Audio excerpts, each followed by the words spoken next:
The Game of Life and How to Play It by Florence Scovel Shinn. Chapter 1. The Game. Most people consider life a battle, but it is not a battle. It is a game. It is a game, however, which cannot be played successfully without the knowledge of spiritual law, and the Old and the New Testaments give the rules of the game with wonderful clearness. Jesus Christ taught that it was a great game of giving and receiving. Whatsoever a man soweth, that shall he also reap. This means that whatever man sends out in word or deed will return to him. What he gives, he will receive. If he gives hate, he will receive hate. If he gives love, he will receive love. If he gives criticism, he will receive criticism. If he lies, he will be lied to. If he cheats, he will be cheated. We are taught also that the imaging faculty plays a leading part in the game of life. Keep thy heart, or imagination, with all diligence, for out of it are the issues of life. Proverbs chapter 4, verse 23. This means that what man images, sooner or later externalizes in his affairs. I know of a man who feared a certain disease. It was a very rare disease and difficult to get, but he pictured it continually and read about it until it manifested in his body. And he died, the victim of distorted imagination. So we see, to play successfully the game of life, we must train the imaging faculty. A person with an imaging faculty trained to image only good brings into his life every righteous desire of his heart. Health, wealth, love, friends, perfect self-expression, his highest ideals. The imagination has been called the scissors of the mind, and it is ever cutting, day by day the pictures man sees there, and sooner or later he meets his own creations in his outer world. To train the imagination successfully, man must understand the workings of his mind. The Greeks said, "Know thyself." There are three departments of the mind: the subconscious, conscious, and superconscious. The subconscious is simply power without direction. It is like steam or electricity, and it does what it is directed to do. It has no power of induction. Whatever man feels deeply or images clearly is impressed upon the subconscious mind and carried out in minutest detail. For example, a woman I know, when a child, always made believe she was a widow. She dressed up in black clothes and wore a long black veil, and people thought she was very clever and amusing. She grew up and married a man with whom she was deeply in love. In a short time he died, and she wore black and a sweeping veil for many years.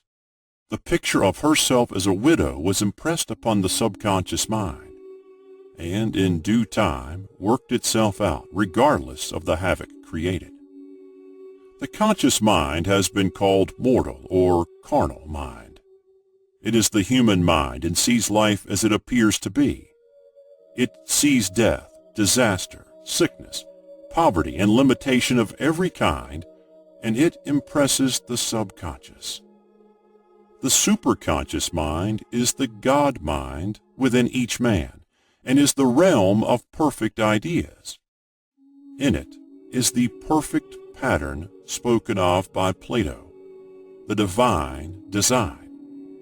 For there is a divine design for each person.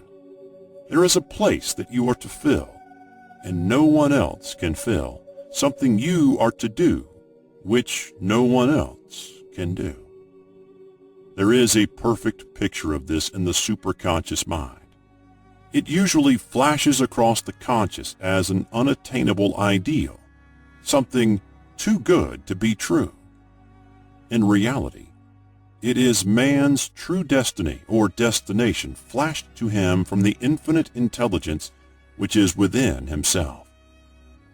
Many people, however, are in ignorance of their true destinies and are striving for things and situations which do not belong to them, and would only bring failure and dissatisfaction if attained.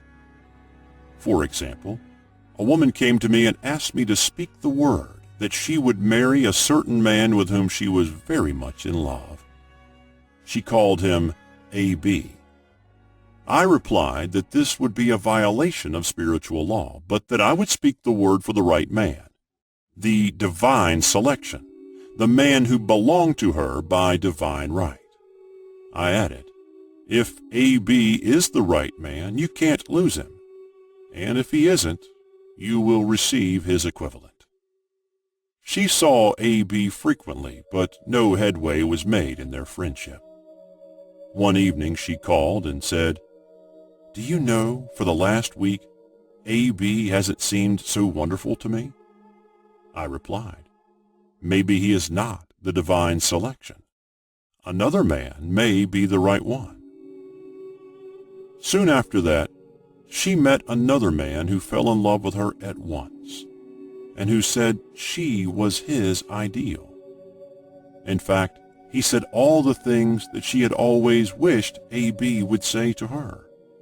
She remarked, it was quite uncanny. She soon returned his love and lost all interest in A.B. This shows the law of substitution. A right idea was substituted for a wrong one. Therefore, there was no loss or sacrifice involved. Jesus Christ said, "Seek ye first the kingdom of God and his righteousness, and all these things shall be added unto you." And he said the kingdom was within man. The kingdom is the realm of right ideas, or the divine pattern. Jesus Christ taught that man's words played a leading part in the game of life. By your words ye are justified, and by your words ye are condemned. Many people have brought disaster into their lives through idle words. For example, a woman once asked me why her life was now one of poverty, of limitation.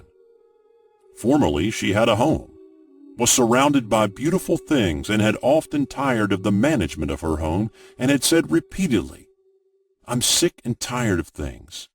I wish I lived in a trunk." And she added, "Today I am living in that trunk." She had spoken herself into a trunk. The subconscious mind has no sense of humor, and people often joke themselves into unhappy experiences. For example, a woman who had a great deal of money joked continually about getting ready for the poorhouse. In a few years, she was almost destitute, having impressed the subconscious mind with a picture of lack and limitation. Fortunately, the law works both ways, and a situation of lack may be changed to one of plenty. For example, a woman came to me one hot summer's day for a treatment for prosperity. She was worn out, dejected, and discouraged. She said she possessed just $8 in the world. I said, "Good. We'll bless the $8 and multiply them as Jesus Christ multiplied the loaves and fishes. For he taught that every man had the power to bless and to multiply, to heal and to prosper." She said, "What shall I do next?" I replied, "Follow intuition. Have you a hunch to do anything or to go anywhere? Intuition means intuition, or to be taught from within. It is man's unerring guide, and I will deal more fully with its laws in a following chapter." The woman replied, "I don't know. I seem to have a hunch to go home. I've just enough money for car fare." Her home was in a distant city and was one of lack and limitation, and the reasoning mind, or intellect, would have said, "Stay in New York and get work and make some money." I replied, "Then go home. Never violate a hunch." I spoke the following words for her. Infinite Spirit, open the way for great abundance for... She is an irresistible magnet for all that belongs to her by divine right. I told her to repeat it continually also. She left for home immediately. In calling on a woman one day, she linked up with an old friend of her family. Through this friend, she received thousands of dollars in a most miraculous way.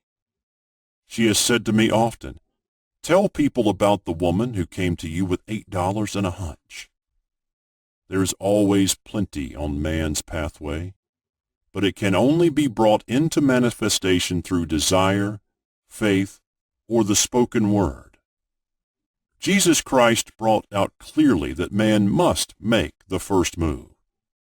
Ask, and it shall be given you. Seek, and ye shall find. Knock, and it shall be opened unto you. Matthew chapter 7, verse 7. In the Scriptures we read, "Concerning the works of my hands, command ye me." Infinite intelligence.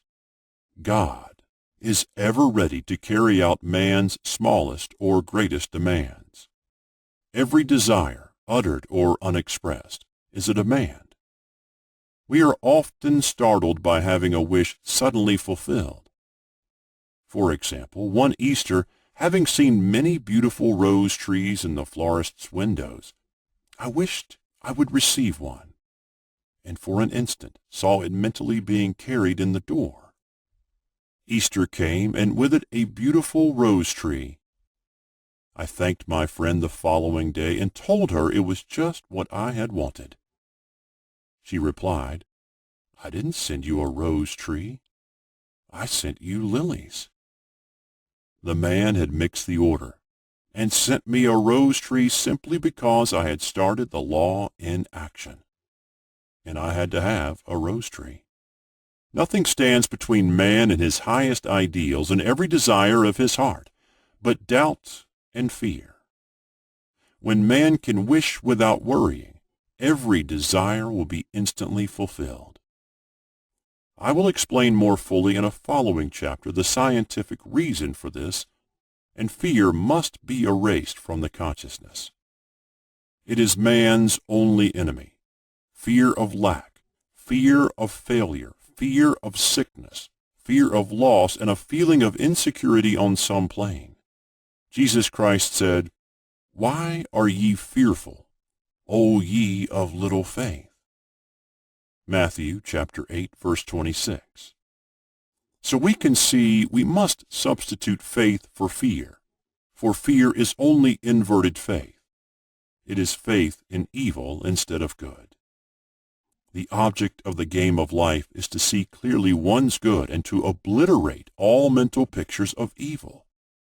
This must be done by impressing the subconscious mind with a realization of good.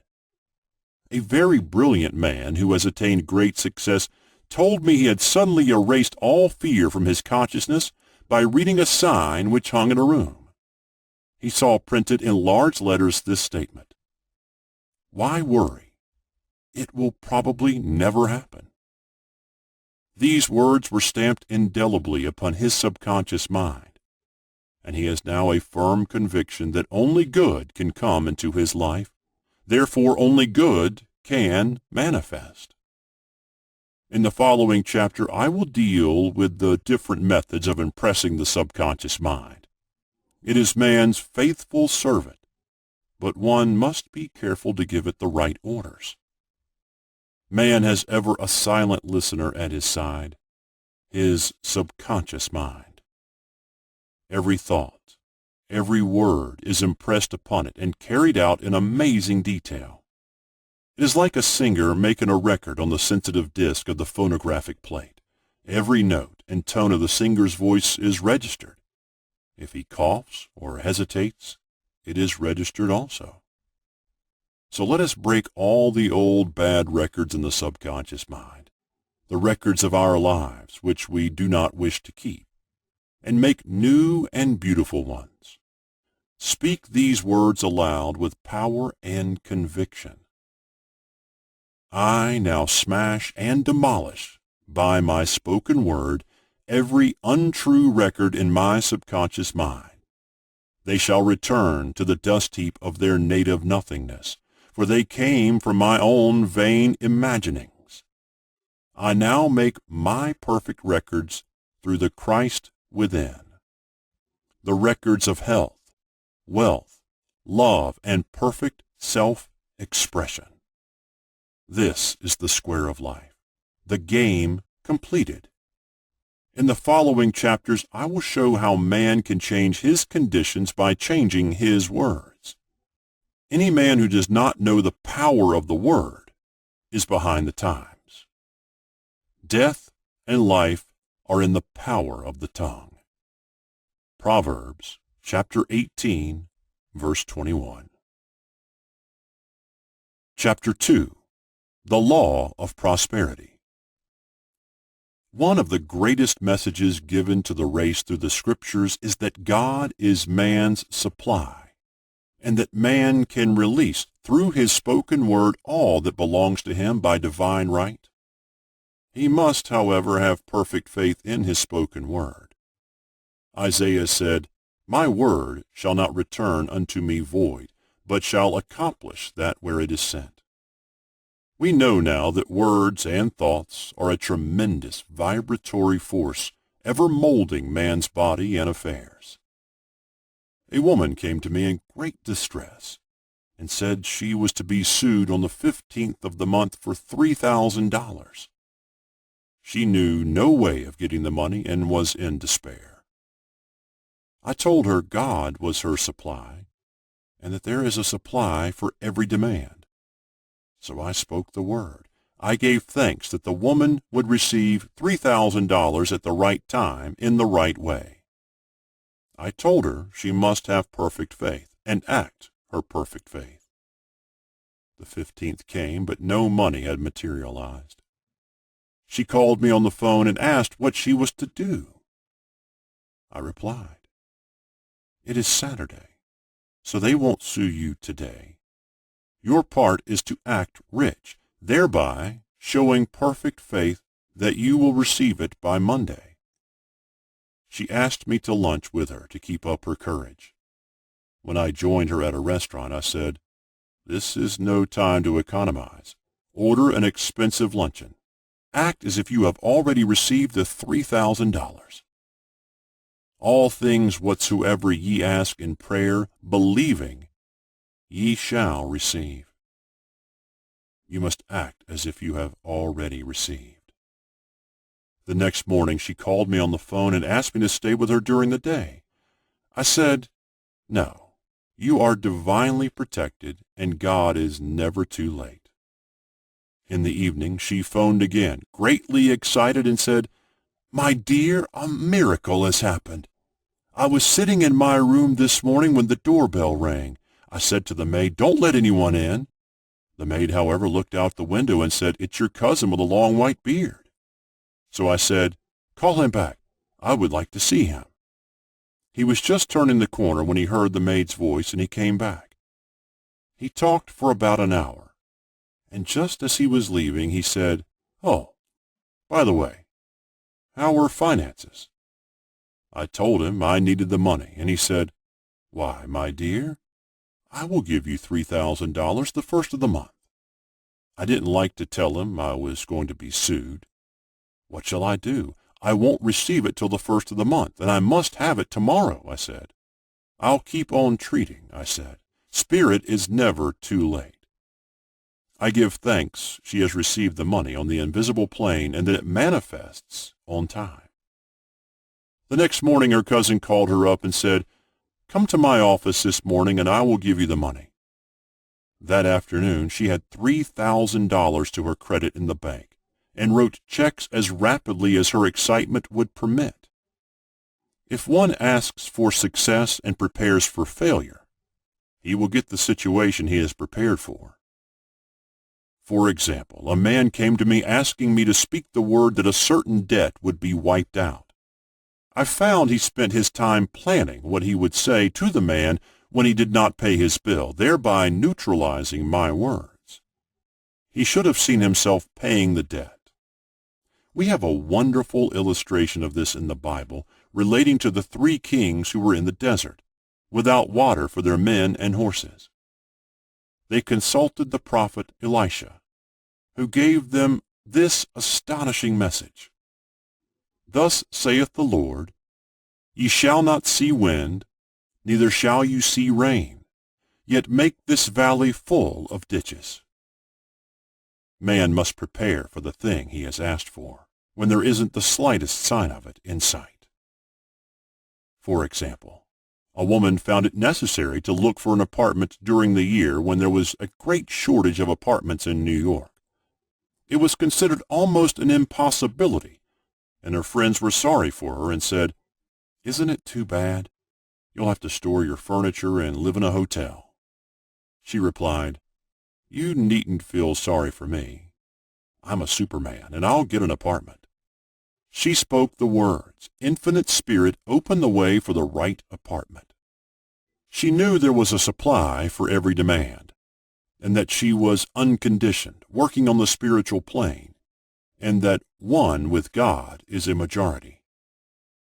She had contemplated buying new blankets when the tempter, the adverse thought or reasoning mind, suggested, Don't buy the blankets. Perhaps after all you won't get an apartment and you will have no use for them.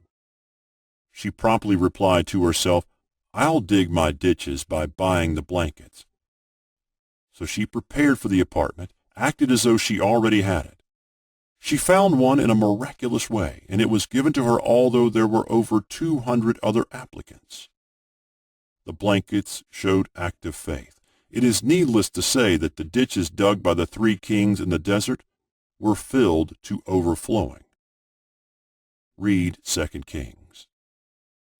Getting into the spiritual swing of things is no easy matter for the average person. The adverse thoughts of doubt and fear surge from the subconscious. They are the army of the aliens, which must be put to flight. This explains why it is so often darkest before the dawn. A big demonstration is usually preceded by tormenting thoughts. Having made a statement of high spiritual truth, one challenges the old beliefs in the subconscious, and error is exposed to be put out.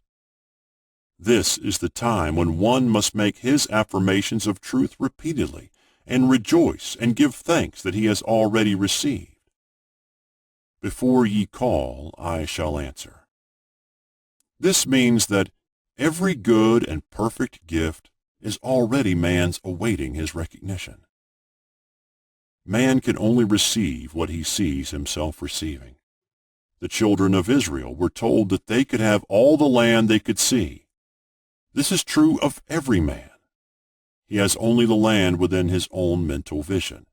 Every great work, every big accomplishment has been brought into manifestation through holding to the vision. And often just before the big achievement comes apparent failure and discouragement. The children of Israel, when they reached the promised land, were afraid to go in, for they said it was filled with giants who made them feel like grasshoppers. And there we saw the giants, and we were in our own sight as grasshoppers. This is almost every man's experience. However, the one who knows spiritual law is undisturbed by appearance and rejoices while he is yet in captivity. That is, he holds to his vision and gives thanks that the end is accomplished. He has received. Jesus Christ gave a wonderful example of this. He said to his disciples, Say not ye, There are yet 4 months, and then cometh the harvest. Behold, I say unto you, Lift up your eyes and look on the fields, for they are ripe already to harvest.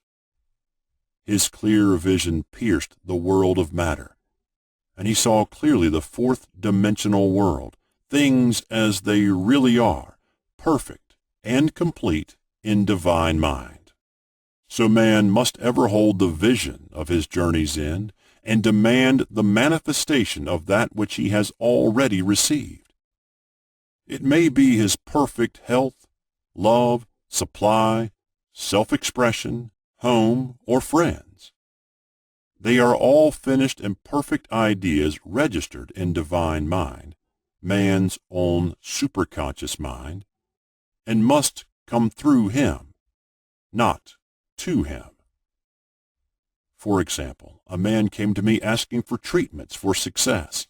It was imperative that he raise $50,000 for his business. The time limit was almost up when he came to me in despair. No one wanted to invest in his enterprise, and the bank had flatly refused a loan.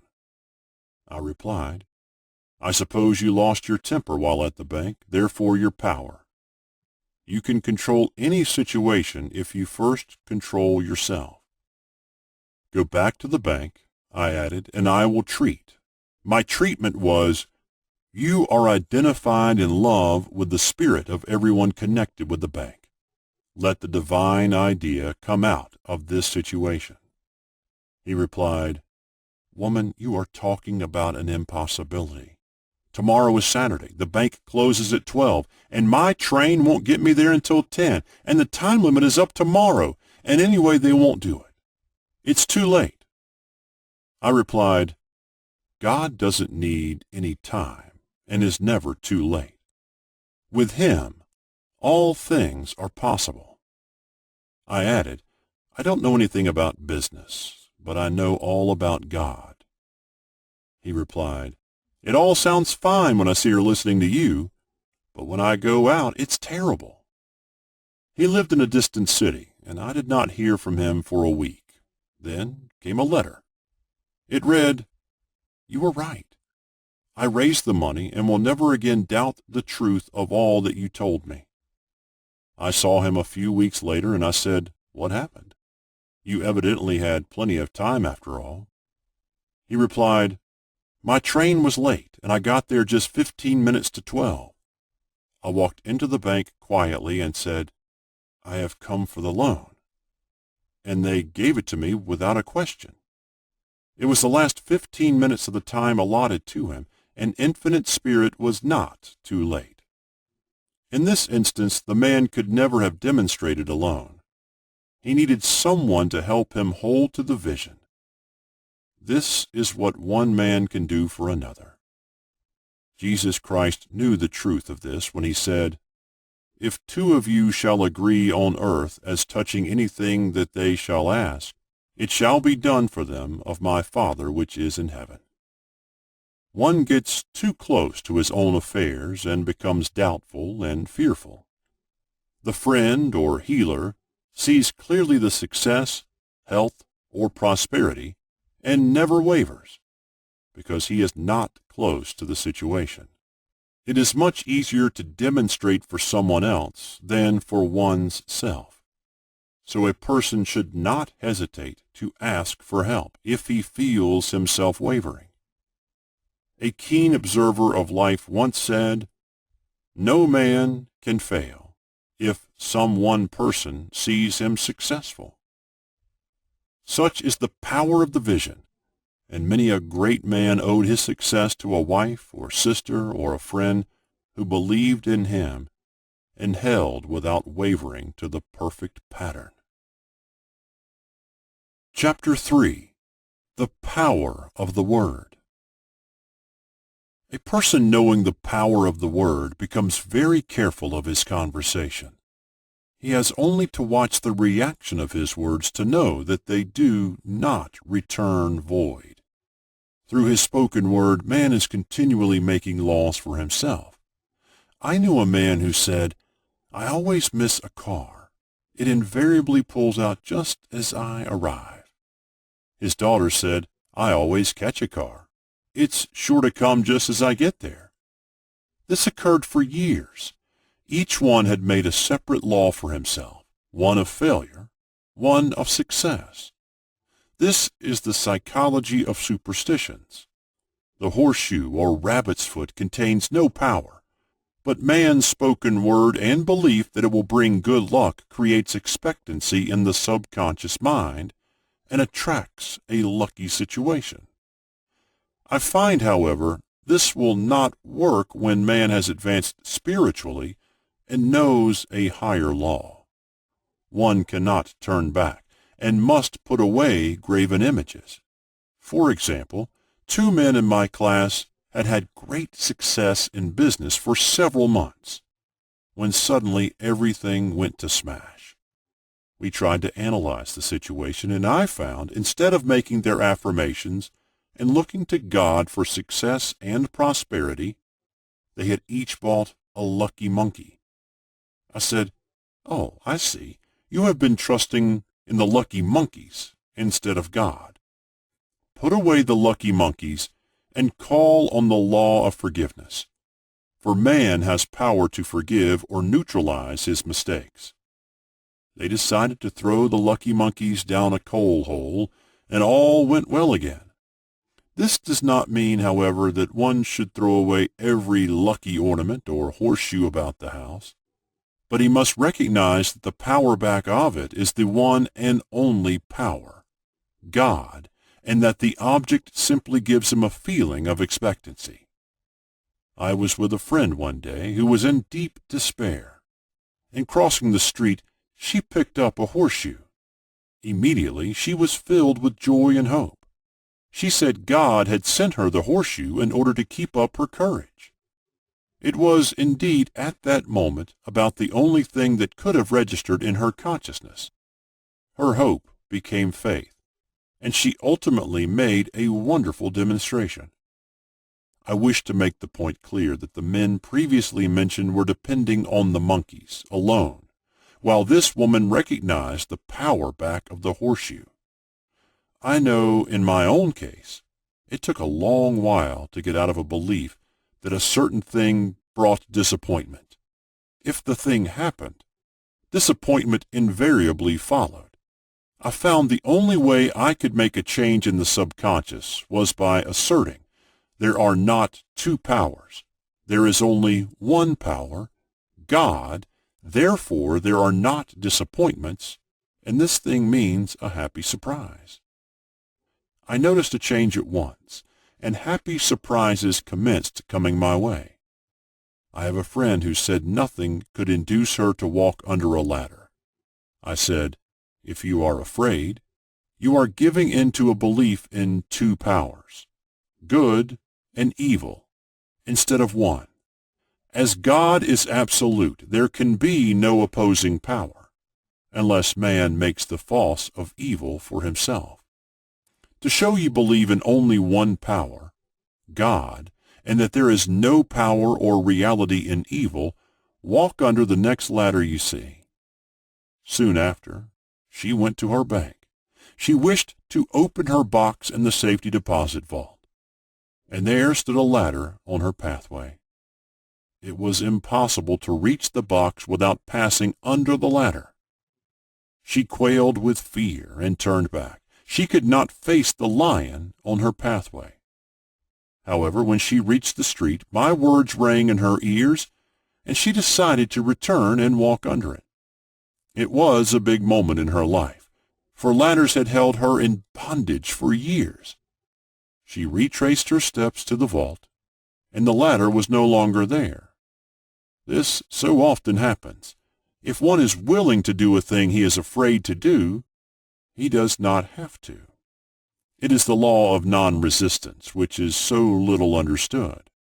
Someone has said that courage contains genius and magic.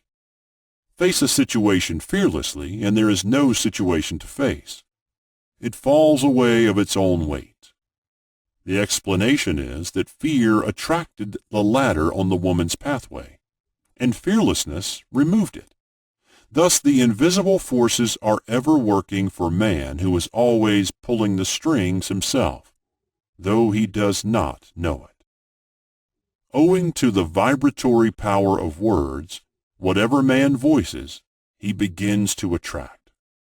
People who continually speak of disease invariably attract it. After man knows the truth, he cannot be too careful of his words. For example, I have a friend who often says on the phone, "Do come to see me and have an old-fashioned chat." This old-fashioned chat means an hour of about 500 to 1,000 destructive words, the principal topics being loss, lack, failure, and sickness. I reply, "No, I thank you. I've had enough old-fashioned chats in my life. They are too expensive. But I will be glad to have a new-fashioned chat and talk about what we want, not what we don't want." There is an old saying that man only dares use his words for three purposes: to heal, bless, or prosper. What man says of others will be said of him, and what he wishes for another he is wishing for himself. Curses, like chickens, come home to roost. If a man wishes someone bad luck, he is sure to attract bad luck himself. If he wishes to aid someone to success, he is wishing and aiding himself to success. The body may be renewed and transformed through the spoken word and clear vision, and disease be completely wiped out of the consciousness. The metaphysician knows that all disease has a mental correspondence, and in order to heal the body, one must first heal the soul. The soul is the subconscious mind, and it must be saved from wrong thinking. In the 23rd Psalm, we read, "He restoreth my soul." This means that the subconscious mind or soul must be restored with the right ideas, and the mystical marriage is the marriage of the soul and the spirit, or the subconscious and superconscious mind. They must be one. When the subconscious is flooded with the perfect ideas of the superconscious, God and man are one. I and the Father are one. That is, he is one with the realm of perfect ideas. He is the man made in God's likeness and image, imagination, and is given power and dominion over all created things, his mind, body, and affairs. It is safe to say that all sickness and unhappiness come from the violation of the law of love. A new commandment I give unto you: love one another, and in the game of life, love or goodwill takes every trick. For example, a woman I know had for years an appearance of a terrible skin disease. The doctors told her it was incurable, and she was in despair. She was on the stage, and she feared she would soon have to give up her profession, and she had no other means of support. She, however, procured a good engagement, and on the opening night made a great hit. She received flattering notices from the critics, and was joyful and elated. The next day she received a notice of dismissal. A man in the cast had been jealous of her success, and had caused her to be sent away. She felt hatred and resentment taking complete possession of her, and she cried out, "Oh, God, don't let me hate that man." That night she worked for hours in the silence. She said, "I soon came into a very deep silence. I seemed to be at peace with myself, with the man, and with the whole world. I continued this for 2 following nights, and on the 3rd day I found I was healed completely of the skin disease." In asking for love or goodwill, she had fulfilled the law, for love is the fulfilling of the law, and the disease, which came from subconscious resentment, was wiped out. Continual criticism produces rheumatism, as critical, inharmonious thoughts cause unnatural deposits in the blood, which settle in the joints. False growths are caused by jealousy, hatred, unforgiveness, fear, etc. Every disease is caused by a mind not at ease. I said once in my class, there is no use asking anyone, "What's the matter with you?" We might just as well say, "Who's the matter with you?" Unforgiveness is the most prolific cause of disease. It will harden arteries or liver and affect the eyesight. In its train are endless ills. I called on a woman one day who said she was ill from having eaten a poisoned oyster. I replied, "Oh, no, The oyster was harmless. You poisoned the oyster. What's the matter with you? She answered, Oh, about 19 people.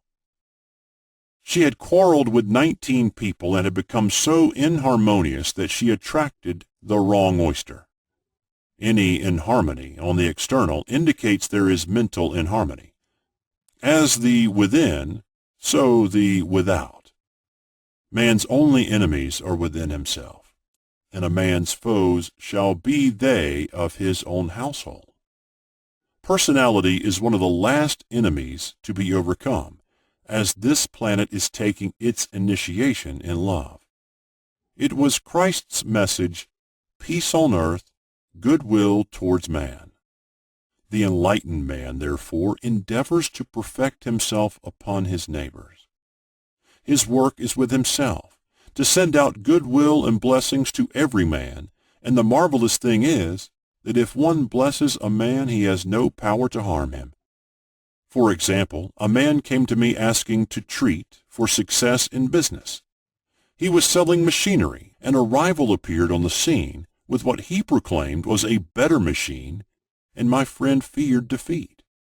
I said, first of all, we must wipe out all fear, and know that God protects your interest, and that the divine idea must come out of the situation. That is, the right machine will be sold by the right man to the right man. And I added, don't hold one critical thought towards that man. Bless him all day, and be willing not to sell your machine if it isn't the divine idea. So we went to the meeting, fearless and non-resistant, and blessing the other man. He said the outcome was very remarkable. The other man's machine refused to work, and he sold his without the slightest difficulty. But I say unto you, love your enemies, bless them that curse you, do good to them that hate you, and pray for them which spitefully use you and persecute you. Goodwill produces a great aura of protection about the one who sends it, and no weapon that is formed against him shall prosper.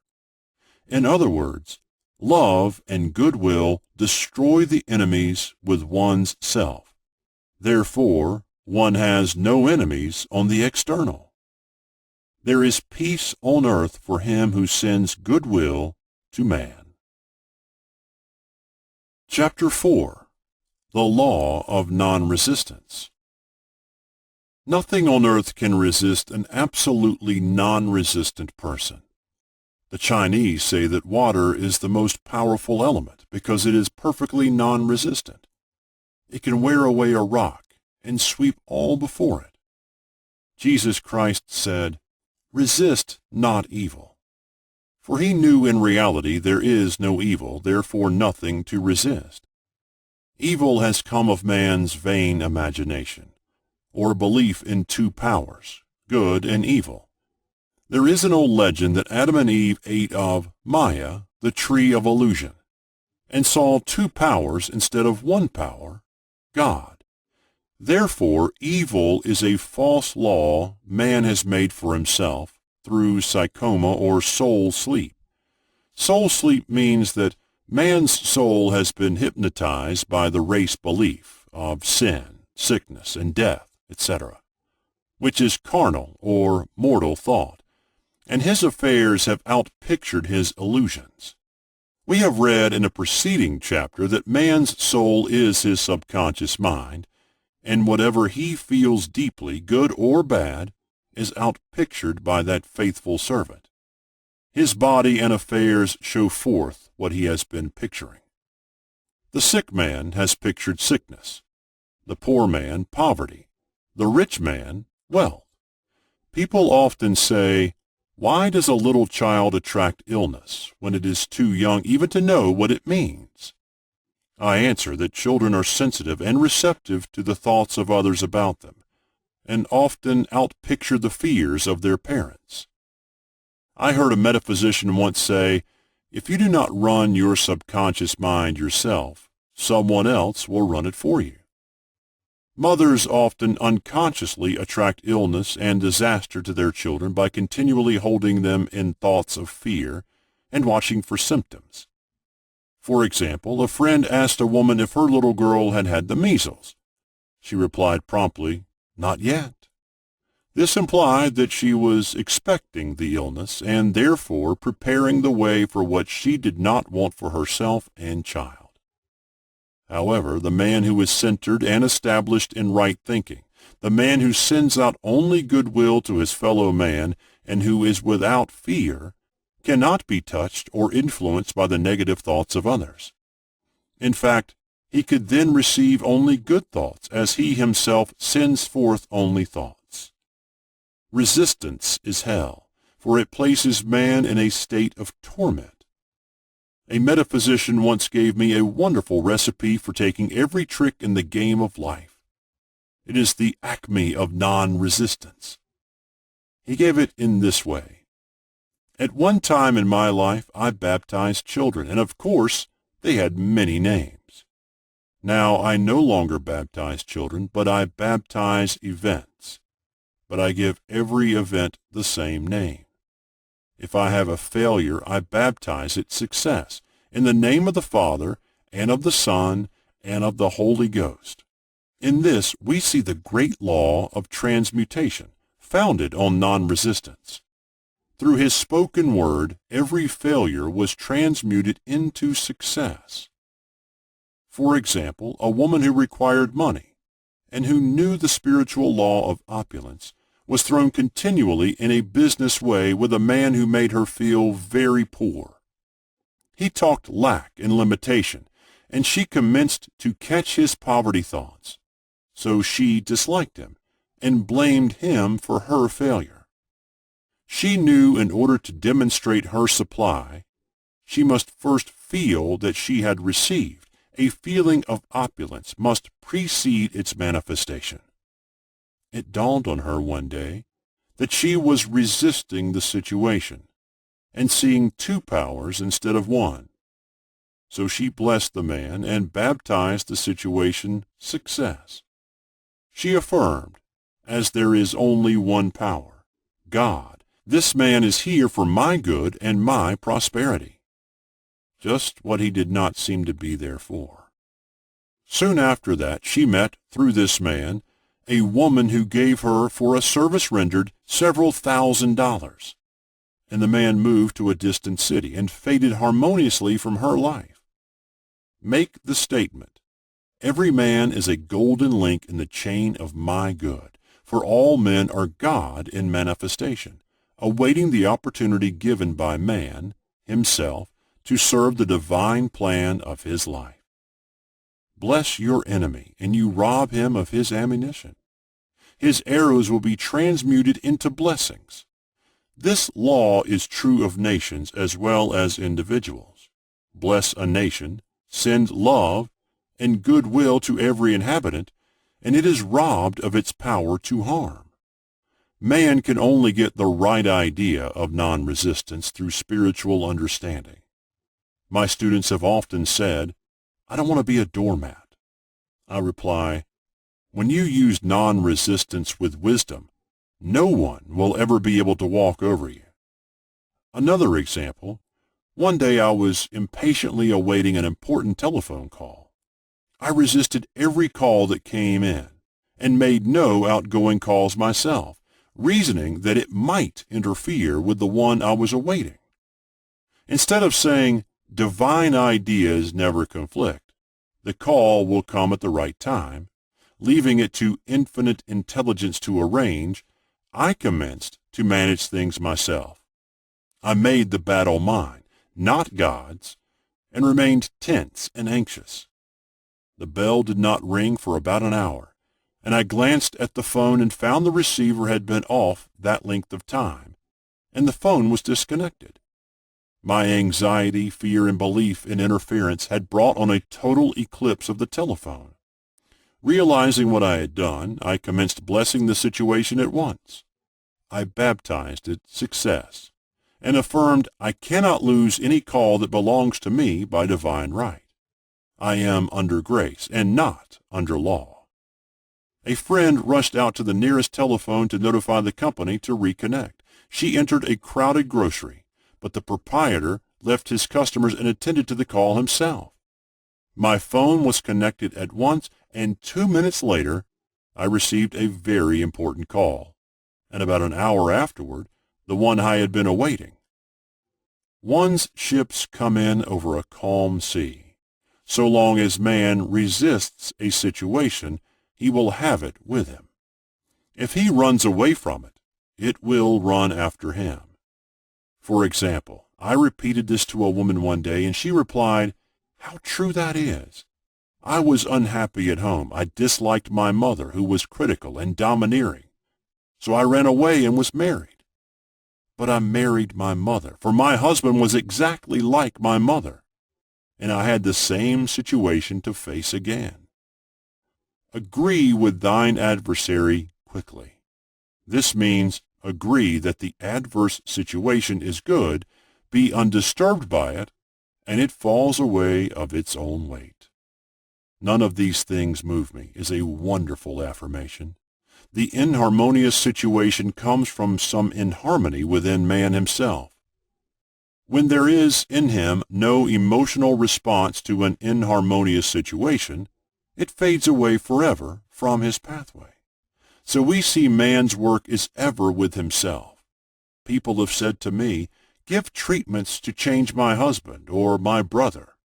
I reply, "No, I will give treatments to change you. When you change, your husband and your brother will change." One of my students was in the habit of lying. I told her it was a failure method, and if she lied, she would be lied to. She replied, "I don't care. I can't possibly get along without lying." One day she was speaking on the phone to a man with whom she was very much in love. She turned to me and said, "I don't trust him. I know he's lying to me." I replied, "Well, you lie yourself, so someone has to lie to you, and you will be sure it will be just the person you want the truth from."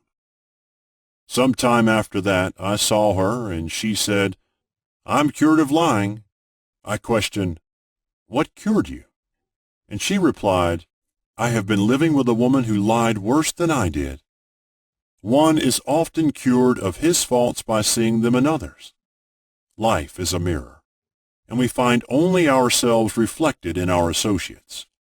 Living in the past is a failure method and a violation of spiritual law. Jesus Christ said, "Behold, now is the accepted time. Now is the day of salvation." Lot's wife looked back and was turned into a pillar of salt. The robbers of time are the past and the future. Man should bless the past and forget it if it keeps him in bondage, and bless the future, knowing it has in store for him endless joys, but live fully in the now. For example, a woman came to me complaining that she had no money with which to buy Christmas gifts. She said, "Last year was so different. I had plenty of money and gave lovely presents, and this year I have scarcely a cent." I replied, "You will never demonstrate money while you are pathetic and live in the past. Live fully in the now, and get ready to give Christmas presents. Dig your ditches, and the money will come." She exclaimed, "I know what to do. I will buy some tinsel twine, Christmas seals, and wrapping paper." I replied, "Do that, and the presents will come and stick themselves to the Christmas seals." This, too, was showing financial fearlessness and faith in God, as the reasoning mind said, "Keep every cent you have, as you are not sure you will get any more." She bought the seals, paper, and twine, and a few days before Christmas received a gift of several $100s. Buying the seals and twine had impressed the subconscious with expectancy and opened the way for the manifestation of the money. She purchased all the presents in plenty of time. Man must live suspended in the moment. Look well, therefore, to this day. Such is the salutation of the dawn. He must be spiritually alert, ever awaiting his leads, taking advantage of every opportunity. One day I said continually, silently, "Infinite Spirit, don't let me miss a trick." And something very important was told to me that evening. It is most necessary to begin the day with right words. Make an affirmation immediately upon waking. For example, "Thy will be done this day. Today is a day of completion. I give thanks for this perfect day. Miracle shall follow miracle, and wonders shall never cease." Make this a habit, and one will see wonders and miracles come into his life. One morning I picked up a book and read, "Look with wonder at that which is before you." It seemed to be my message for the day. So I repeated again and again, "Look with wonder at that which is before you." At about noon, a large sum of money was given me, which I had been desiring for a certain purpose. In a following chapter, I will give affirmations that I have found most effective. However, one should never use an affirmation unless it is absolutely satisfying and convincing to his own consciousness, and often an affirmation is changed to suit different people. For example, the following has brought success to many. "I have a wonderful work in a wonderful way. I give wonderful service for wonderful pay." I gave the first two lines to one of my students, and she added the last two. It made a most powerful statement, as there should always be perfect payment for perfect service, and a rhyme sinks easily into the subconscious. She went about singing it aloud and soon did receive wonderful work in a wonderful way and gave wonderful service for wonderful pay. Another student, a businessman, took it and changed the word work to business. He repeated, "I have a wonderful business in a wonderful way, and I give wonderful service for wonderful pay." That afternoon he made a $40,000 deal, though there had been no activity in his affairs for months. Every affirmation must be carefully worded and completely cover the ground. For example, I knew a woman who was in great need and made a demand for work. She received a great deal of work, but was never paid anything. She now knows to add, "Wonderful service for wonderful pay." It is man's divine right to have plenty, more than enough. His barns should be full, and his cup should flow over. This is God's idea for man, and when man breaks down the barriers of lack in his own consciousness, the golden age will be his, and every righteous desire of his heart fulfilled. Chapter 5. The Law of Karma and the Law of Forgiveness. Man receives only that which he gives. The game of life is a game of boomerangs. Man's thoughts, deeds, and words return to him sooner or later, with astounding accuracy. This is the law of karma, which is Sanskrit for "come back." Whatsoever a man soweth, that shall he also reap.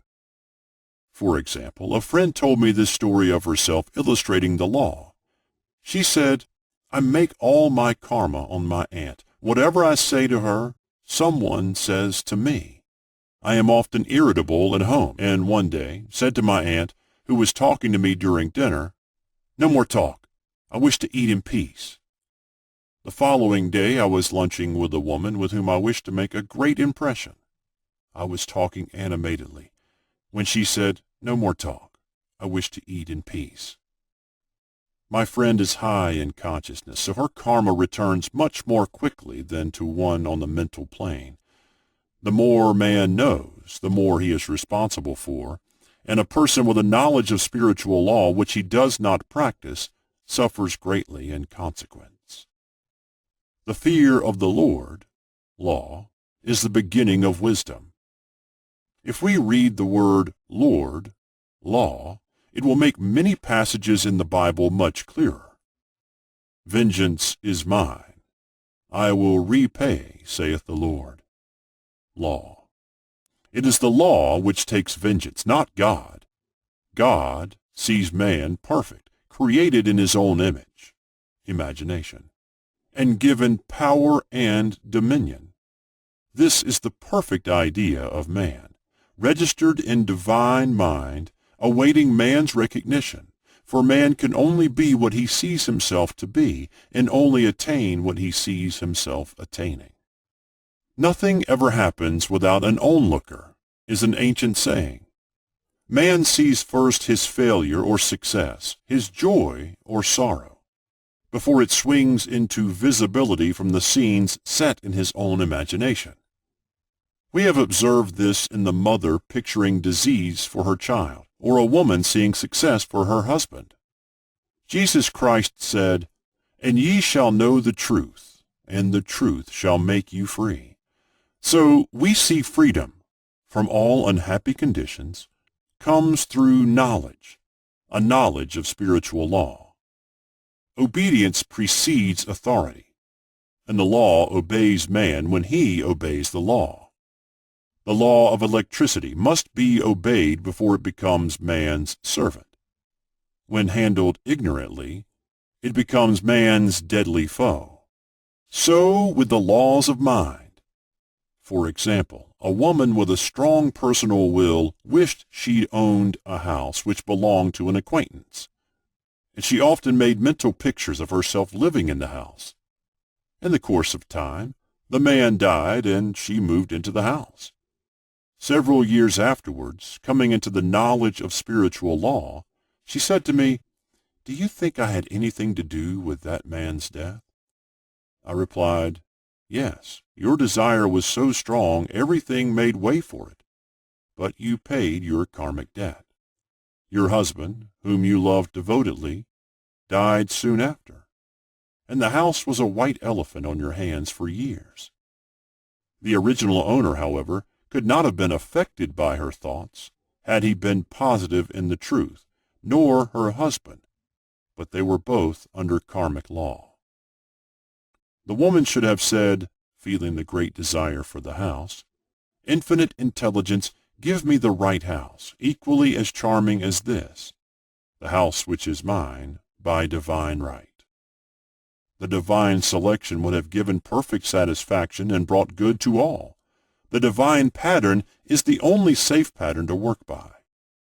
Desire is a tremendous force and must be directed in the right channels, or chaos ensues. In demonstrating, the most important step is the first step, to ask aright. Man should always demand only that which is by divine right.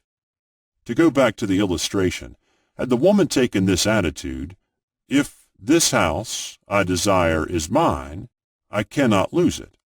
If it is not, give me its equivalent," the man might have decided to move out harmoniously had it been the divine selection for her, or another house would have been substituted. Anything forced into manifestation through personal will is always ill-got, and has ever bad success. Man is admonished, "My will be done, not thine."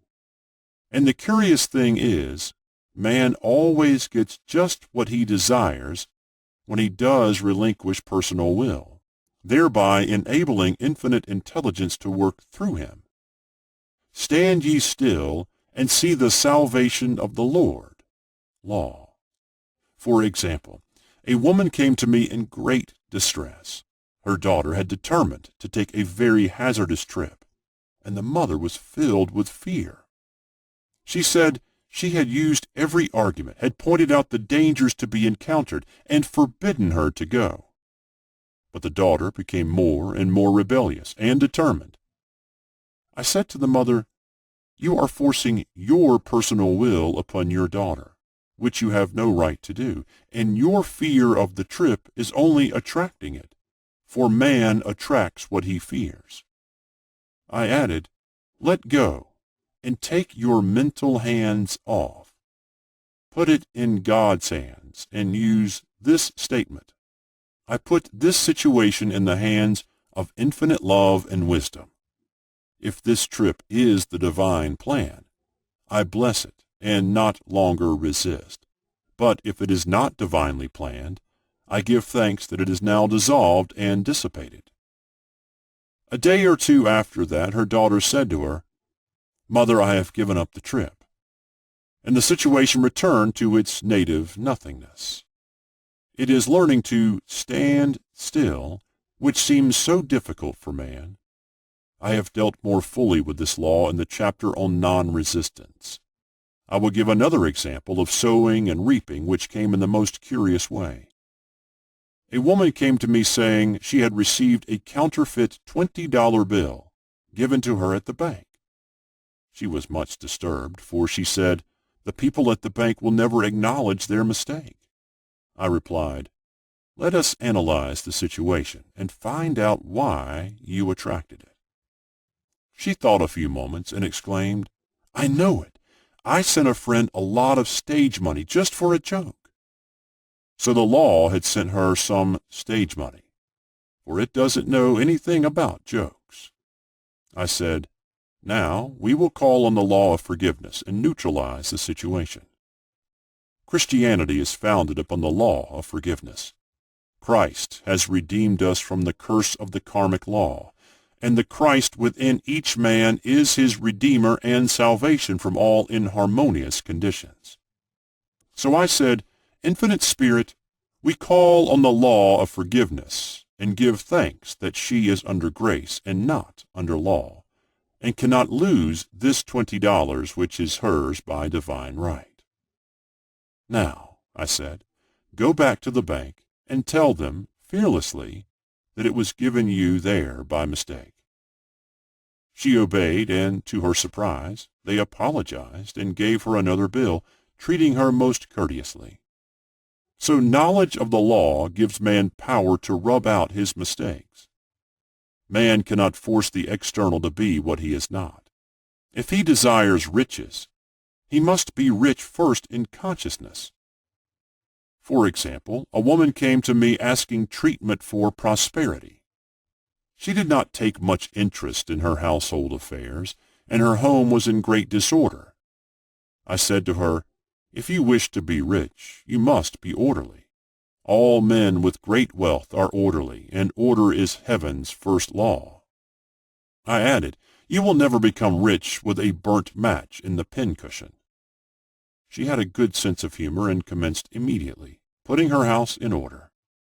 She rearranged furniture, straightened out bureau drawers, cleaned rugs, and soon made a big financial demonstration, a gift from a relative. The woman herself became made over and keeps herself keyed up financially by being ever watchful of the external and expecting prosperity, knowing God is her supply. Many people are in ignorance of the fact that gifts and things are investments, and that hoarding and saving invariably lead to loss. There is that scattereth and yet increaseth, and there is that withholdeth more than is meet, but it tendeth to poverty. For example, I knew a man who wanted to buy a fur-lined overcoat. He and his wife went to various shops, but there was none he wanted. He said they were all too cheap-looking. At last he was shown one the salesman said was valued at $1,000, but which the manager would sell him for $500, as it was late in the season. His financial possessions amounted to about $700. The reasoning mind would have said, "You can't afford to spend nearly all you have on a coat." But he was very intuitive and never reasoned. He turned to his wife and said, "If I get this coat, I'll make a ton of money." So his wife consented, weakly. About a month later, he received a $10,000 commission. The coat made him feel so rich it linked him with success and prosperity. Without the coat, he would not have received the commission. It was an investment, paying large dividends. If man ignores these leadings to spend or to give, the same amount of money will go in an uninteresting or unhappy way. For example, a woman told me on Thanksgiving Day she informed her family that they could not afford a Thanksgiving dinner. She had the money, but decided to save it. A few days later, someone entered her home and took from the bureau drawer the exact amount the dinner would have cost. The law always stands back of the man who spends fearlessly, with wisdom. For example, one of my students was shopping with her little nephew. The child clamored for a toy, which she told him she could not afford to buy. She realized suddenly that she was seeking lack and not recognizing God as her supply. So she bought the toy, and on her way home picked up in the street the exact amount of money she had paid for it. Man's supply is inexhaustible and unfailing when fully trusted, but faith or trust must precede the demonstration. According to your faith, be it unto you. Faith is the substance of things hoped for, the evidence of things not seen, for faith holds the vision steady, and the adverse pictures are dissolved and dissipated, and in due season we shall reap, if we faint not. Jesus Christ brought the good news, the gospel, that there was a higher law than the law of karma, and that law transcends the law of karma. It is the law of grace, or forgiveness. It is the law which frees man from the law of cause and effect, the law of consequence. Under grace and not under law. We are told that on this plane, man reaps where he has not sown. The gifts of God are simply poured out upon him. All that the kingdom affords is his. This continued state of bliss awaits the man who has overcome the race, or world thought. In the world thought there is tribulation, but Jesus Christ said, "Be of good cheer. I have overcome the world." The world thought is that of sin, sickness, and death.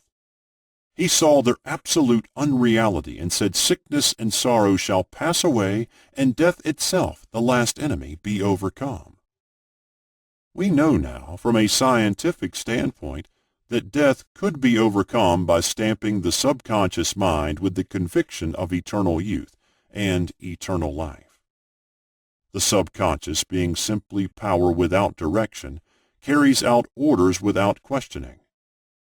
Working under the direction of the superconscious, the Christ or God within man, the resurrection of the body would be accomplished.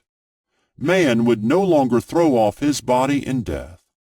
It would be transformed into the body electric, sung by Walt Whitman, for Christianity is founded upon the forgiveness of sins and an empty tomb. Chapter 6. Casting the burden, impressing the subconscious. When man knows his own powers and the workings of his mind, his great desire is to find an easy and quick way to impress the subconscious with good, for simply an intellectual knowledge of the truth will not bring results. In my own case, I've found the easiest way is in casting the burden. A metaphysician once explained it in this manner. He said, "The only thing which gives anything weight in nature is the law of gravitation. And if a boulder could be taken high above the planet, there would be no weight in that boulder." And that is what Jesus Christ meant when he said, "My yoke is easy and my burden is light." He had overcome the world vibration and functioned in the fourth dimensional realm, where there is only perfection, completion, life, and joy. He said, "Come to me all ye that are labor and are heavy laden, and I will give you rest. Take my yoke upon you, for my yoke is easy and my burden is light." We are also told in the 55th Psalm to cast thy burden upon the Lord. Many passages in the Bible state that the battle is God's, not man's, and that man is always to stand still and see the salvation of the Lord. This indicates that the superconscious mind, or Christ within, is the department which fights man's battles and relieves him of burdens. We see, therefore, that man violates law if he carries a burden, and a burden is an adverse thought or condition, and this thought or condition has its root in the subconscious. It seems almost impossible to make any headway directing the subconscious from the conscious or reasoning mind. As the reasoning mind, the intellect, is limited in its conceptions and filled with doubts and fears. How scientific it then is to cast the burden upon the superconscious mind, or Christ within, where it is made light, or dissolved into its native nothingness. For example, a woman in urgent need of money made light upon the Christ within, the superconscious, with the statement, "I cast this burden of lack on the Christ within, and I go free to have plenty." The belief in lack was her burden, as she cast it upon the superconscious with its belief of plenty. An avalanche of supply was the result. We read, "The Christ in you, the hope of glory." Another example, one of my students had been given a new piano, and there was no room in her studio for it until she had moved out the old one. She was in a state of perplexity. She wanted to keep the old piano, but knew of no place to send it. She became desperate, as the new piano was to be sent immediately, in fact, was on its way with no place to put it. She said it came to her to repeat, "I cast this burden on the Christ within, and I go free." A few moments later, her phone rang, and a woman friend asked if she might rent her old piano, and it was moved out a few minutes before the new one arrived. I knew a woman whose burden was resentment. She said, "I cast this burden of resentment on the Christ within, and I go free to be loving, harmonious, and happy." The almighty superconscious flooded the subconscious with love, and her whole life was changed. For years, resentment has held her in a state of torment and imprisoned her soul, the subconscious mind. The statement should be made over and over and over, sometimes for hours at a time, silently or audibly, with quietness but determination. I have often compared it to winding up a Victrola. We must wind ourselves up with spoken words. I have noticed in casting the burden, after a little while one seems to see clearly. It is impossible to have clear vision while in the throes of carnal mind. Doubts and fear poison the mind and body, and imagination runs riot, attracting disaster and disease. In steadily repeating the affirmation, "I cast this burden on the Christ within, and go free," the vision clears, and with it a feeling of relief, and sooner or later comes the manifestation of good, be it health, happiness, or supply. One of my students once asked me to explain the darkness before the dawn. I referred in a preceding chapter to the fact that often, before the big demonstration, everything seems to go wrong, and deep depression clouds the consciousness. It means that out of the subconscious are rising the doubts and fears of the ages. These old derelicts of the subconscious rise to the surface, to be put out. It is then that man should clap his cymbals, like Jehoshaphat, and give thanks that he is saved, even though he seems surrounded by the enemy, the situation of lack or disease. The student continued, "How long must one remain in the dark?" And I replied, "Until one can see in the dark, and casting the burden enables one to see in the dark. In order to impress the subconscious, active faith is always essential. Faith without works is dead." In these chapters I have endeavored to bring out this point. Jesus Christ showed active faith when he commanded the multitude to sit down on the ground before he gave thanks for the loaves and fishes. I will give another example showing how necessary this step is. In fact, active faith is the bridge over which man passes to his promised land. Through misunderstanding, a woman had been separated from her husband, whom she loved deeply. He refused all offers of reconciliation and would not communicate with her in any way. Coming into the knowledge of spiritual law, she denied the appearance of separation.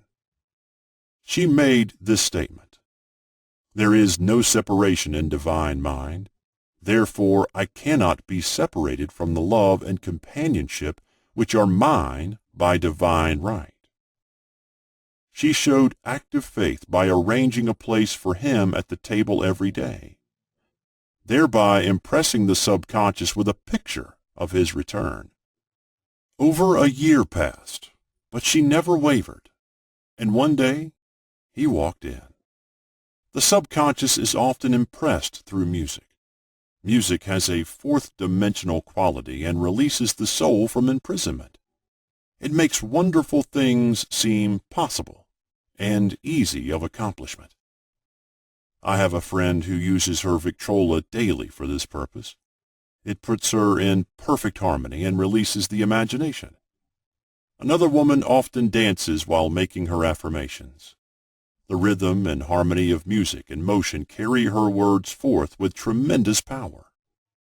The student must remember also not to despise the day of small things. Invariably, before a demonstration come signs of land. Before Columbus reached America, he saw birds and twigs which showed him land was near. So it is with a demonstration. But often the student mistakes it for the demonstration itself and is disappointed. For example, a woman had spoken the word for a set of dishes. Not long afterwards, a friend gave her a dish which was old and cracked.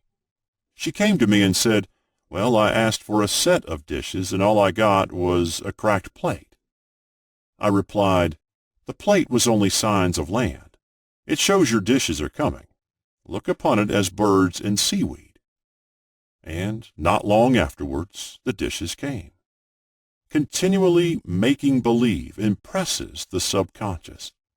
If one makes believe he is rich and makes believe he is successful, in due time he will reap. Children are always making believe, and except ye be converted and become as little children, ye shall not enter the kingdom of heaven. For example, I know of a woman who was very poor, but no one could make her feel poor. She earned a small amount of money from rich friends who constantly reminded her of her poverty and to be careful in saving.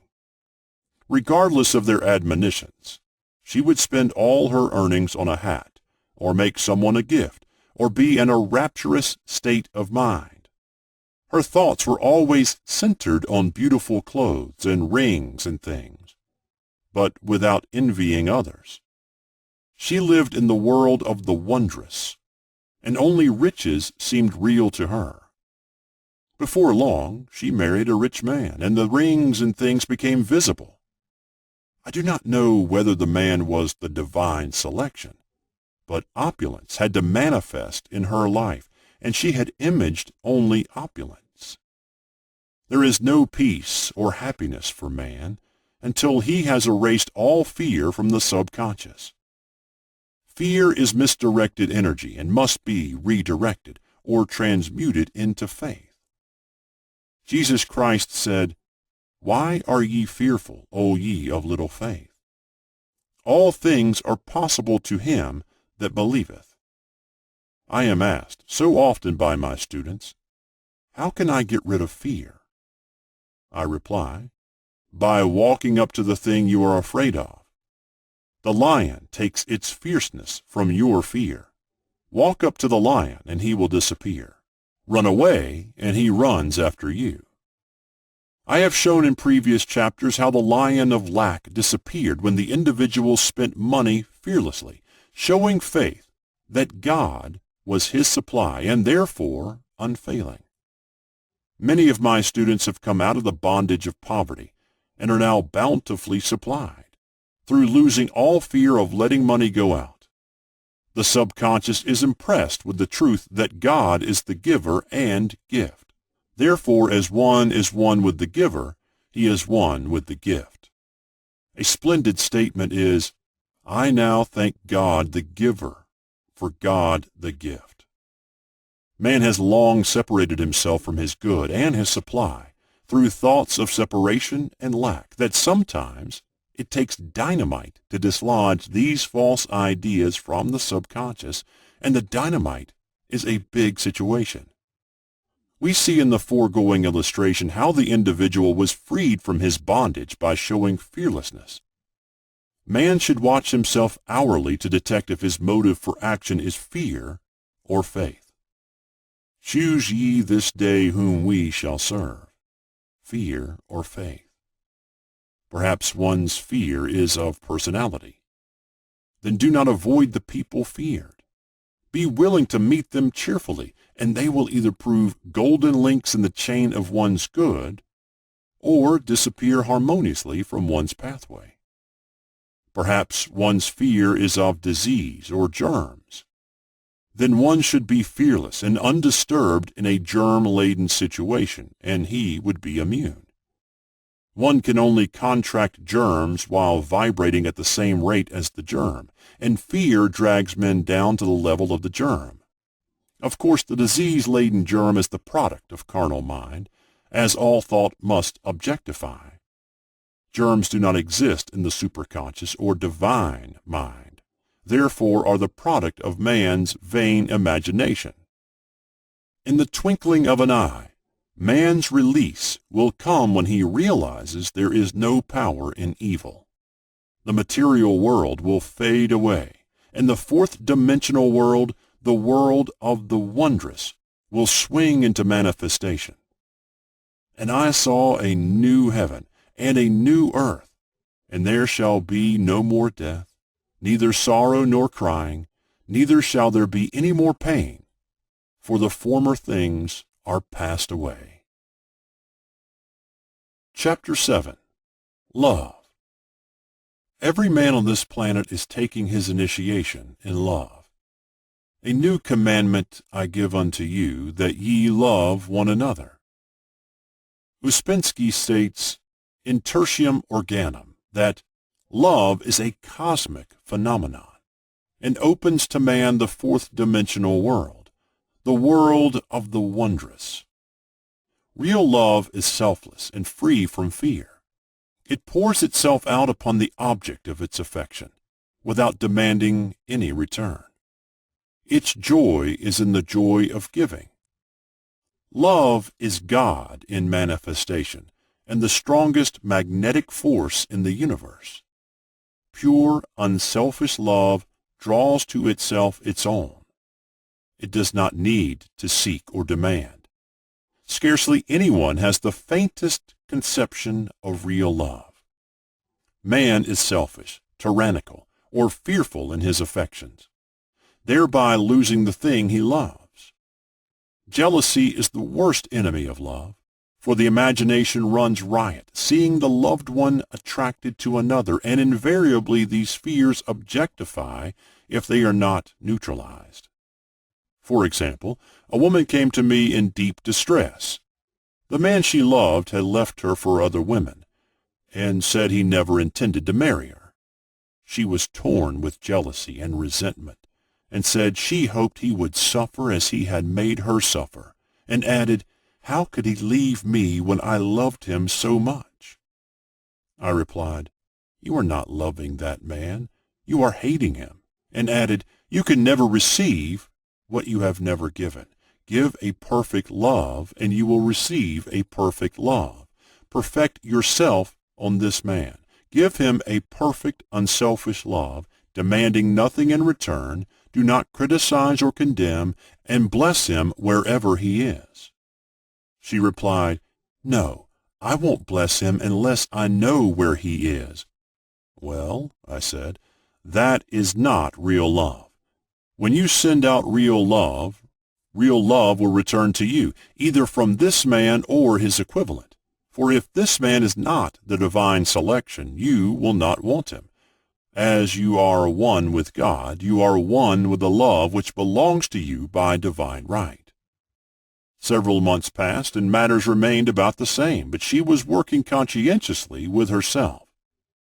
I said, "When you are no longer disturbed by his cruelty, he will cease to be cruel, as you are attracting it through your own emotions." Then I told her of a brotherhood in India, who never said good morning to each other. They used these words, "I salute the divinity in you." They saluted the divinity in every man and the wild animals in the jungle, and they were never harmed, for they saw only God in every living thing. I said, salute the divinity in this man, and say, I see your divine self only. I see you as God sees you, perfect, made in His image and likeness. She found she was becoming more poised and gradually losing her resentment. He was a captain, and she always called him the Cap. One day she said, suddenly, God bless the Cap wherever he is. I replied, now that is real love. And when you have become a complete circle and are no longer disturbed by the situation, you will have his love or attract its equivalent. I was moving at this time and did not have a telephone, so was out of touch with her for a few weeks, when one morning I received a letter saying, we are married. At the earliest opportunity, I paid her a call. My first words were, what happened? Oh, she exclaimed, a miracle. One day I woke up and all suffering had ceased. I saw him that evening and he asked me to marry him. We were married in about a week, and I have never seen a more devoted man. There is an old saying, no man is your enemy. No man is your friend. Every man is your teacher. So one should become impersonal and learn what each man has to teach him, and soon he would learn his lessons and be free. The woman's lover was teaching her selfless love, which every man, sooner or later, must learn. Suffering is not necessary for man's development. It is the result of violation of spiritual law, but few people seem able to rouse themselves from their soul sleep without it. When people are happy, they usually become selfish, and automatically the law of karma is set in action. Man often suffers loss through lack of appreciation. I knew a woman who had a very nice husband, but she often said, I don't care anything about being married. But that is nothing against my husband. I'm simply not interested in married life. She had other interests and scarcely remembered she had a husband. She only thought of him when she saw him. One day her husband told her he was in love with another woman and left. She came to me in distress and resentment. I replied, it is exactly what you spoke the word for. You said you didn't care anything about being married, so the subconscious worked to get you unmarried. She said, oh yes, I see. People get what they want, and then feel very much hurt. She soon became in perfect harmony with the situation, and knew they were both much happier apart. When a woman becomes indifferent or critical and ceases to be an inspiration to her husband, he misses the stimulus of her early relationship and is restless and unhappy. A man came to me dejected, miserable, and poor. His wife was interested in the science of numbers and had had him read. It seems the report was not very favorable, for he said, my wife says I'll never amount to anything because I'm a 2. I replied, I don't care what your number is. You are a perfect idea and divine mind, and we will demand the success and prosperity which are already planned for you by that infinite intelligence. Within a few weeks, he had a very fine position, and a year or two later he achieved a brilliant success as a writer. No man is a success in business unless he loves his work. The picture the artist paints for love of his art is his greatest work. The potboiler is always something to live down. No man can attract money if he despises it. Many people are kept in poverty by saying, money means nothing to me, and I have a contempt for people who have it. This is the reason so many artists are poor. Their contempt for money separates them from it. I remember hearing one artist say of another, he's no good as an artist. He has money in the bank. This attitude of mind, of course, separates man from his supply. He must be in harmony with a thing in order to attract it. Money is God in manifestation, as freedom from want and limitation. but it must be always kept in circulation and put to right uses. Hoarding and saving react with grim vengeance. This does not mean that man should not have houses and lots, stocks and bonds, for the barns of the righteous man shall be full. It means man should not hoard even the principal if an occasion arises when money is necessary. In letting it go out fearlessly and cheerfully, he opens the way for more to come in, for God is man's unfailing and inexhaustible supply.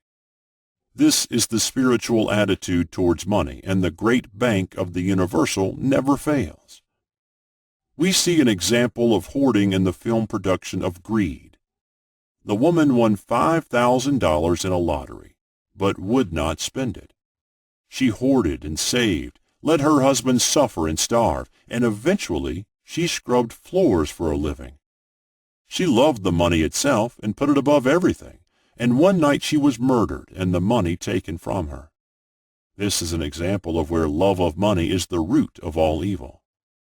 Money in itself is good and beneficial, but used for destructive purposes, hoarded and saved, or considered more important than love, brings disease and disaster, and the loss of the money itself.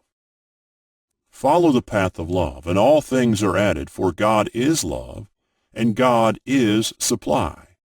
Follow the path of selfishness and greed, and the supply vanishes, and man is separated from it. For example, I knew the case of a very rich woman who hoarded her income. She rarely gave anything away, but bought things for herself. She was very fond of necklaces, and a friend once asked her how many she possessed. She replied, 67. She bought them and put them away, carefully wrapped in tissue paper. Had she used the necklaces, it would have been quite legitimate, but she was violating the law of use. Her closets were filled with clothes she never wore, and jewels which never saw the light. The woman's arms were gradually becoming paralyzed from holding on to things, and eventually she was considered incapable of looking after her affairs, and her wealth was handed over to others to manage. So man, in ignorance of the law, brings about his own destruction. All disease, all unhappiness come from the violation of the law of love. Man's boomerangs of hate, resentment, and criticism come back laden with sickness and sorrow. Love seems almost a lost art, but the man with the knowledge of spiritual law knows it must be regained, for without it he has become as sounding brass and tinkling cymbals. For example, I had a student who came to me month after month to clean her consciousness of resentment. After a while, she arrived at the point where she resented only one woman, but that one woman kept her busy. Little by little, she became poised and harmonious, and one day, all resentment was wiped out. She came in radiant and exclaimed, "You can't understand how I feel." The woman said something to me, and instead of being furious, I was loving and kind, and she apologized and was perfectly lovely to me. No one can understand the marvelous lightness I feel within. Love and goodwill are invaluable in business. For example, a woman came to me complaining of her employer. She said she was cold and critical, and knew she did not want her in the position. "Well," I replied, "salute the divinity in the woman and send her love." She said, "I can't. She's a marble woman." I answered, "You remember the story of the sculptor who asked for a certain piece of marble? He was asked why he wanted it, and he replied, 'Because there is an angel in the marble.' And out of it he produced a wonderful work of art." She said, "Very well, I'll try it." A week later she came back and said, "I did what you told me to, and now the woman is very kind, and took me out in her car." People are sometimes filled with remorse for having done someone an unkindness, perhaps years ago. If the wrong cannot be righted, its effect can be neutralized by doing someone a kindness in the present. This one thing I do, forgetting those things which are behind, and reaching forth unto things where are before. Sorrow, regret, and remorse tear down the cells of the body, and poison the atmosphere of the individual. A woman said to me in deep sorrow, "Treat me to be happy and joyous, for my sorrow makes me so irritable with members of my family that I keep making more karma." I was asked to treat a woman who was mourning for her daughter. I denied all belief in loss and separation and affirmed that God was the woman's joy, love, and peace. The woman gained her poise at once, but sent word by her son not to treat any longer because she was so happy it wasn't respectable. So mortal mind loves to hang on to its griefs and regrets. I knew a woman who went about bragging of her troubles, so of course she always had something to brag about. The old idea was if a woman did not worry about her children, she was not a good mother. Now, we know that mother fear is responsible for many of the diseases and accidents which come into the lives of children. For fear pictures vividly the disease or situation feared, and these pictures objectify, if not neutralized. Happy is the mother who can say sincerely that she puts her child in God's hands and knows therefore that he is divinely protected. For example, a woman awoke suddenly in the night, feeling her brother was in great danger. Instead of giving in to fears, she commenced making statements of truth, saying, "Man is a perfect idea in divine mind, and is always in his right place.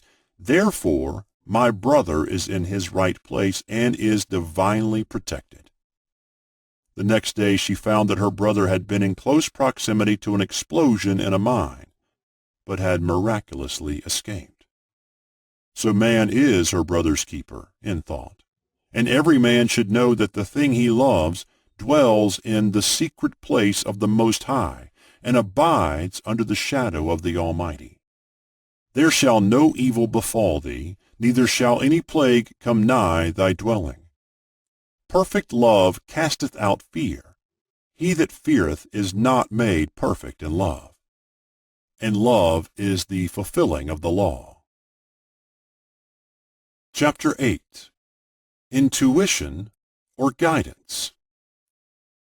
There is nothing too great of accomplishment for the man who knows the power of his word, and who follows his intuitive leads.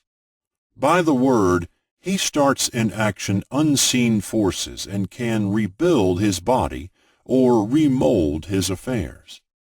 It is therefore of the utmost importance to choose the right words, and the student carefully selects the affirmation he wishes to catapult into the invisible. He knows that God is his supply, that there is a supply for every demand, and that his spoken word releases this supply. Ask, and ye shall receive. Man must make the first move. Draw nigh to God, and he will draw nigh to you. I have often been asked just how to make a demonstration. I reply, speak the word, and then do not do anything until you get a definite lead. Demand the lead, saying, "Infinite Spirit, reveal to me the way. Let me know if there is anything for me to do." The answer will come through intuition or hunch, a chance remark from someone, or a passage in a book. The answers are sometimes quite startling in their exactness. For example, a woman desired a large sum of money. She spoke the words, "Infinite Spirit, open the way for my immediate supply. Let all that is mine by divine right now reach me in great avalanches of abundance." Then she added, "Give me a definite lead. Let me know if there is anything for me to do." The thought came quickly. Give a certain friend, who had helped her spiritually, $100. She told her friend, who said, "Wait and get another lead before giving it." So she waited, and that day met a woman who said to her, "I gave someone $1 today. It was just as much for me as it would be for you to give someone 100. This was indeed an unmistakable lead, so she knew she was right in giving the $100. It was a gift which proved a great investment, for shortly after that, a large sum of money came to her in a remarkable way. Giving opens the way for receiving. In order to create activity in finances, one should give. Tithing, or giving 1/10 of one's income, is an old Jewish custom and is sure to bring increase. Many of the richest men in this country have been tithers, and I have never known it to fail as an investment. The 10th part goes forth and returns blessed and multiplied. But the gift, or tithe, must be given with love and cheerfulness, for God loveth a cheerful giver. Bills should be paid cheerfully. All money should be sent forth fearlessly and with a blessing. This attitude of mind makes man master of money. It is his to obey, and his spoken word then opens vast reservoirs of wealth. Man himself limits his supply by his limited vision. Sometimes the student has a great realization of wealth, but is afraid to act. The vision and action must go hand in hand, as in the case of the man who bought the fur-lined overcoat. A woman came to me asking me to speak the word for a position. So I demanded, Infinite Spirit, open the way for this woman's right position. Never ask for just a position. Ask for the right position, the place already planned in divine mind, as it is the only one that will give satisfaction. I then gave thanks that she had already received and that it would manifest quickly. Very soon she had 3 positions offered her, 2 in New York and 1 in Palm Beach, and she did not know which to choose. I said, ask for a definite lead. The time was almost up and was still undecided when one day she telephoned. When I woke up this morning, I could smell Palm Beach. She had been there before and knew its balmy fragrance. I replied, well, if you can smell Palm Beach from here, it is certainly your lead.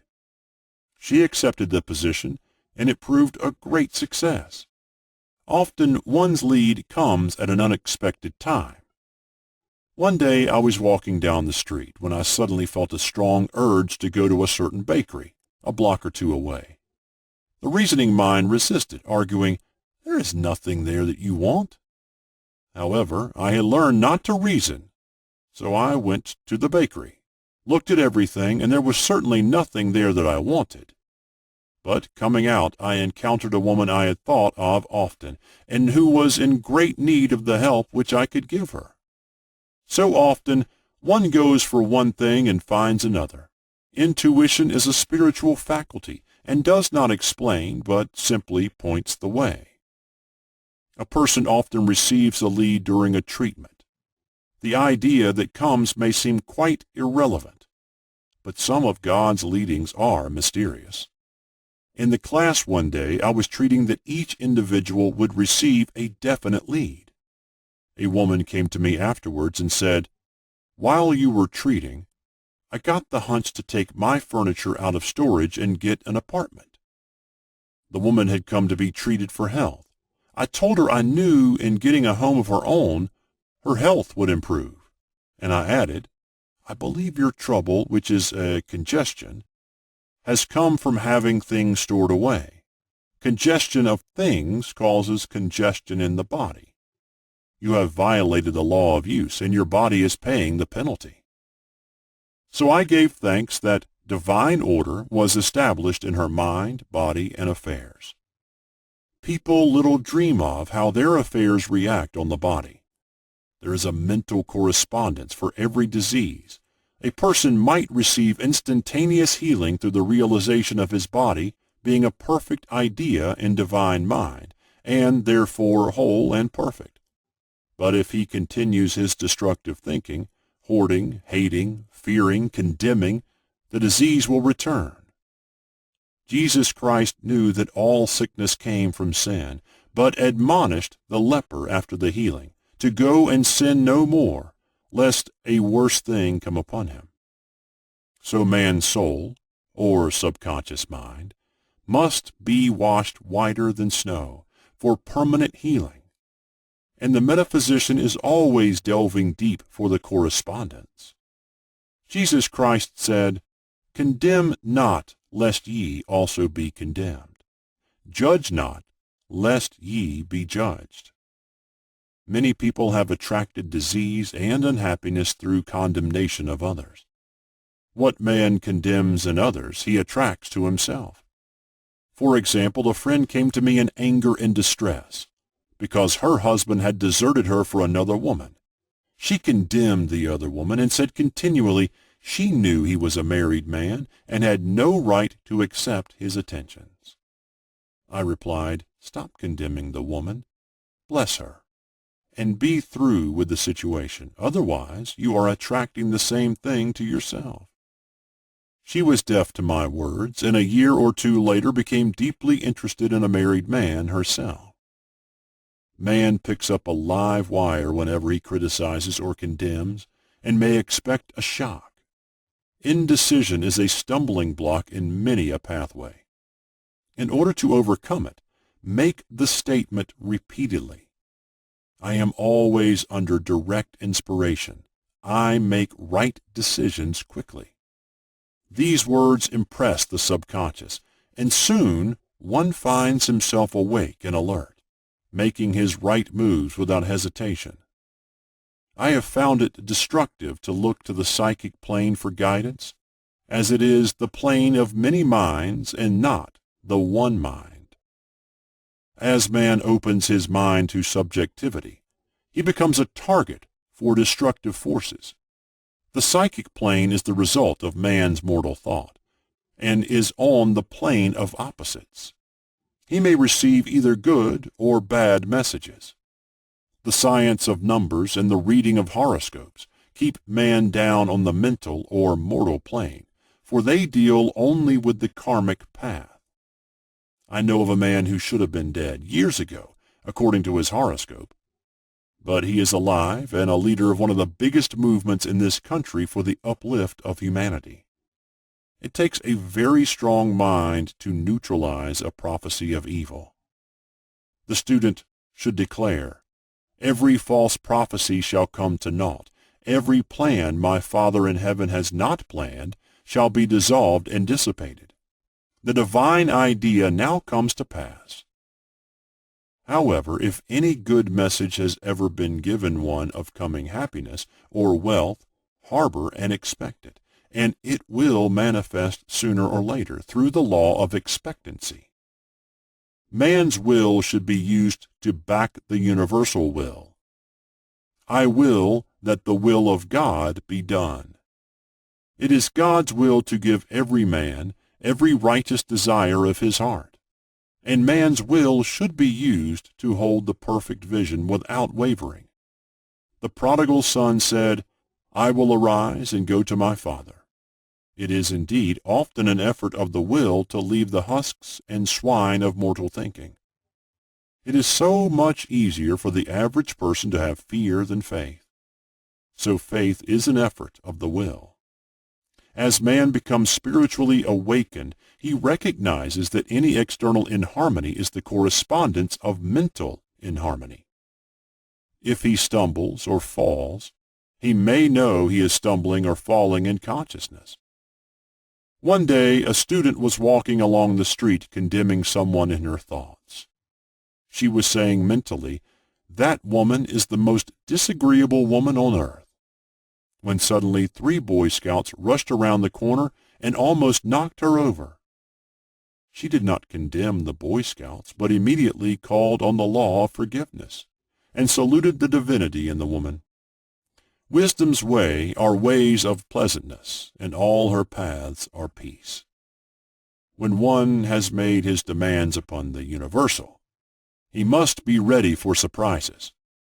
Everything may seem to be going wrong, when in reality it is going right. For example, a woman was told that there was no loss in divine mind, therefore she could not lose anything which belonged to her.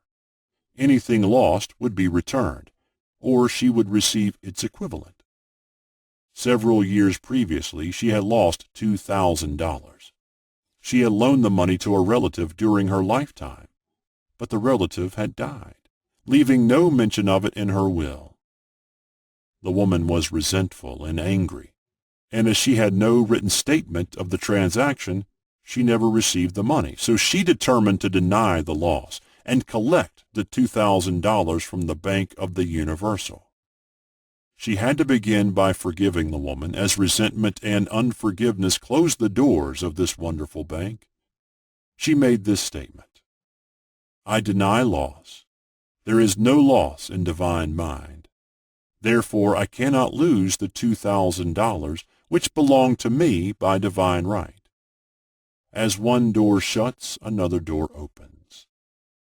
She was living in an apartment house which was for sale, and in the lease was a clause stating that if the house was sold, the tenants would be required to move out within 90 days. Suddenly, the landlord broke the leases and raised the rent. Again, injustice was on her pathway, but this time she was undisturbed.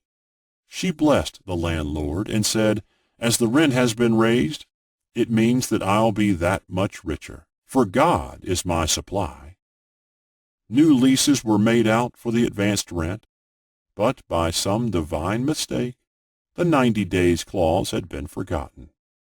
Soon after, the landlord had an opportunity to sell the house. On account of the mistake in the new leases, the tenants held possession for another year. The agent offered each tenant $200 if he would vacate. Several families moved. 3 remained, including the woman. A month or 2 passed, and the agent again appeared. This time he said to the woman, "Will you break your lease for the sum of $1,500? It flashed upon her, here comes the $2,000. She remembered having said to friends in the house, "We will all act together if anything more is said about leaving." So her lead was to consult her friends. These friends said, "Well, if they have offered you $1,500, they will certainly give $2,000. So she received a check for $2,000 for giving up the apartment. It was certainly a remarkable working of the law, and the apparent injustice was merely opening the way for her demonstration. It proved that there is no loss, and when man takes his spiritual stand, he collects all that is his from this great reservoir of good. "I will restore to you the years the locusts have eaten." These adverse thoughts alone rob man, for no man gives to himself but himself, and no man takes away from himself but himself. Man is here to prove God and to bear witness to the truth, and he can only prove God by bringing plenty out of lack, and justice out of justice. "Prove me now herewith, saith the Lord of hosts, if I will not open you the windows of heaven and pour out a blessing, that there shall not be room enough to receive it."